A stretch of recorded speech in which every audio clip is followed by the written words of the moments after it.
Hey guys, this is Professor Labs again, and welcome back to the beach, of course. Um, I said I wanted to do a roadside beach clean, but the weather was really rough all week. A lot of rain, a lot of wind, not really great conditions to be out anywhere cleaning up trash. And the problem with roadside beach cleans is that they, typically are very difficult to do on weekends just because there's so much more road traffic, people driving around during the day. So I like to do those during the on the weekend. During the week as opposed to on the weekend when there's less traffic and it's a little safer, honestly. So for weekends, I pretty much only do actual cleans at the beach. So we'll have a video of that coming up hopefully soon, weather pending. It's always tricky during the winter, which it now is. Some other problems with beach cleaning in general in the winter are what we are dealing with today, which is sub-freezing temperatures. Now, a lot of people assume that if the weather is below freezing, that it's the absolute worst time to beach clean. But as a matter of fact, it can actually be one of the best times to beach clean. This is all wind dependent. You may, if you've seen any of my other videos, heard me complain about the wind a lot. And that's because, again, that can make it so much colder and so much harder to actually pick stuff up as the wind is blowing around. So if there's no wind and the sun is out, the temperature now is about 27 degrees Fahrenheit, which is pretty cold normally. But that's a very different 27 degrees with the sun out and no wind, as opposed to with a little bit of overcast where the sun is shrouded and any amount of noticeable wind blowing. That feels wildly colder than what it seems like the weather is like right now. I mean, we'll see once we get out there. This might be a very, very quick clean if we get out there and it turns out to be pretty breezy. It's just very difficult to know from the forecast itself. So if you want to do a winter beach clean and you check your weather forecast and it says 5 to 10 mile per hour winds, that can either be fantastic or not so fantastic if it's closer to 5 miles per hour or 10 miles per hour. Even that small change can make a huge difference in terms of whether it's going to really feel cold, you're really going to feel it or not. But I should just mention a couple things that you want to make sure that you do if you decide, say on a otherwise lovely weekend like this, to do a winter beach clean.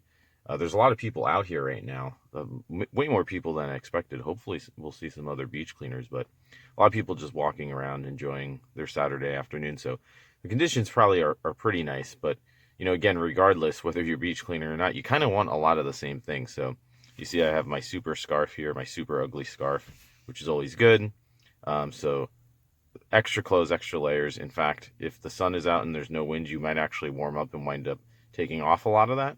But you always want to err on the side of having too much clothing. So I always say scarf, extra jackets, extra layers. I have several layers on for this exact reason. Hat or hoodie is always great, so extra clothes.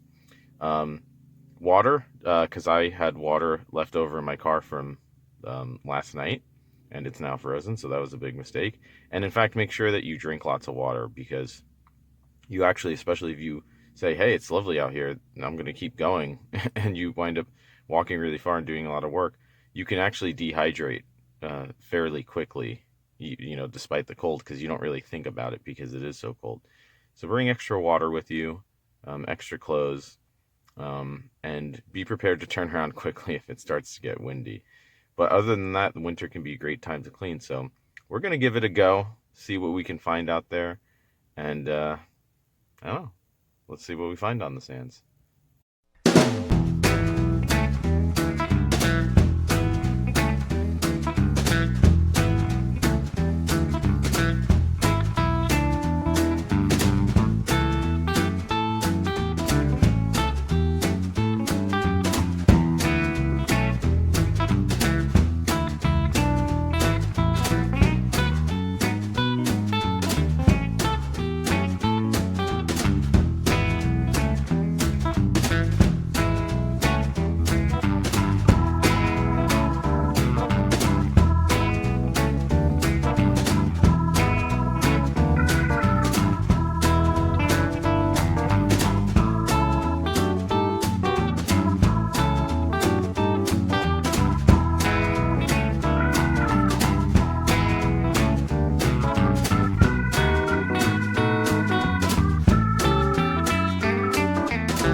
Holy cows. Oh man.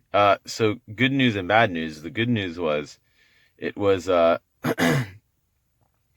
it was nice out there for about 15 minutes, 20 minutes. And I was able to get almost a full bag here, which is great, of all sorts of different goodies I'll show you in a moment. But boy, that wind, it started at only a few miles per hour. Um, and then it really kicked up all of a sudden. Like my hands are tight. They're so cold, even with my gloves on. Um,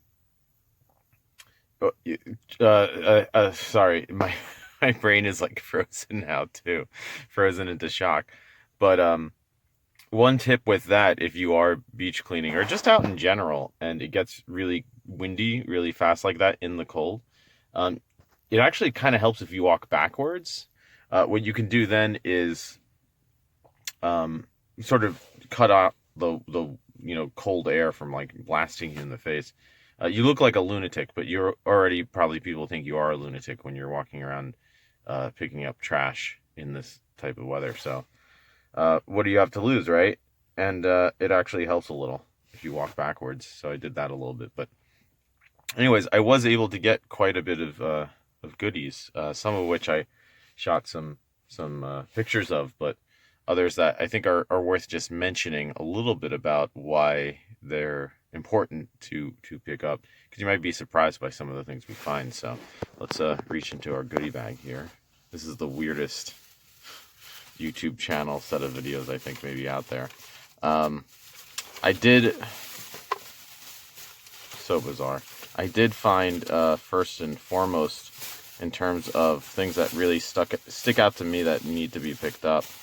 It's already causing trouble in this bag, and that's balls of string. So this is fishing line that fishermen either lose or cut when they get tangled. And as you can see, there's quite a bit there.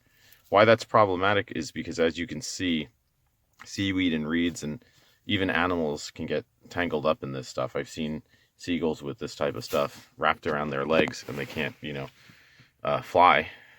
So, one of the things people often ask me is, what's the difference between, picking up one bit if it's not going to solve the problem? And I say, well, to each individual creature, it certainly makes a difference. And if everybody thinks that way instead, it can add up to a big difference. So those balls of string, if you see them, definitely pick those up, because those are particularly not great in many situations. I also found a glove, just one, another one, and I have a pair. That might be nice. No, I'm probably going to toss that. I have used things that I found on the beach before, but in this case, I think that's going to get tossed. Because it's gross too, obviously, right?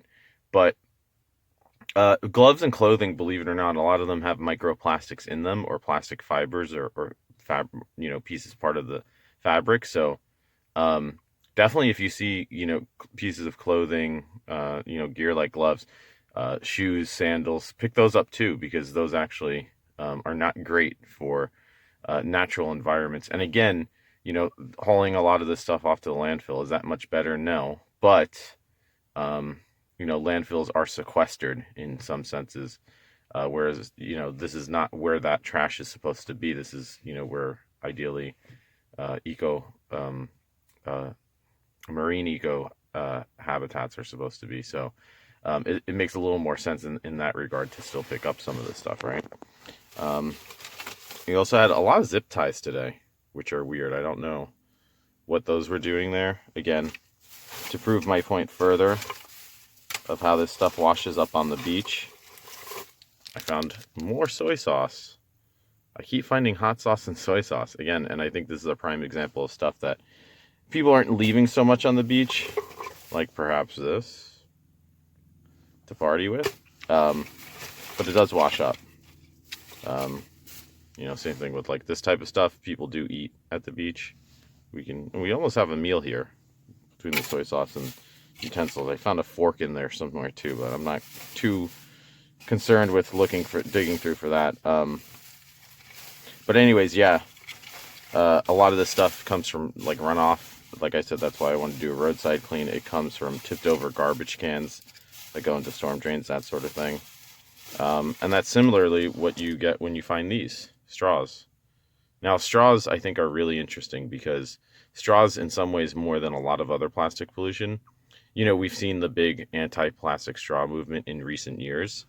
And I think that's a good thing. Again, it's like, I remember looking up that plastic straws are like less than a half of 1% of all marine plastic pollution, but they are often, by the nature of their design, very susceptible for like sea turtles and other types of marine life to swallow and choke on.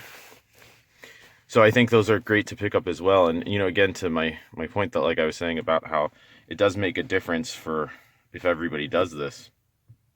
I went for a few minute beach clean several months ago, and I picked up like 20 straws in just a few minutes.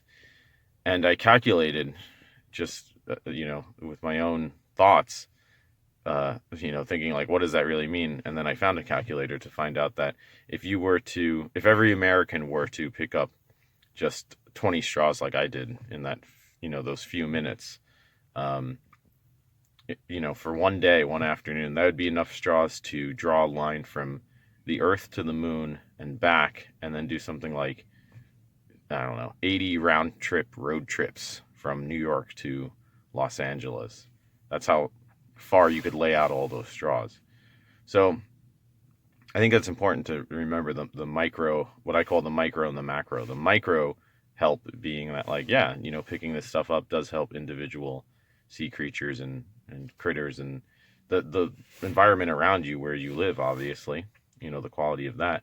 But again, it's kind of like voting or any other common issue where, if we all do it and we all, share that we're doing this, it can certainly add up and make a difference. And obviously, there's a lot of other large scale solutions and changes that we need to implement as well. But those are videos for other days. So, yeah, I'm going to call it now because I'm still really cold because the car's off, because the sound of the engine kind of gets annoying with the audio, and I need some heat. So, yeah, thanks for joining us. Again, if you have your own beach cleaning experiences, tips, tricks, based on anything that we talked about today, I'd be really curious to hear what other people find, and people who have shared their experiences. I'm always fascinated by what else they find. Again, I think it's really important for us to share, just like what we're finding, where we're finding it, how we're finding it.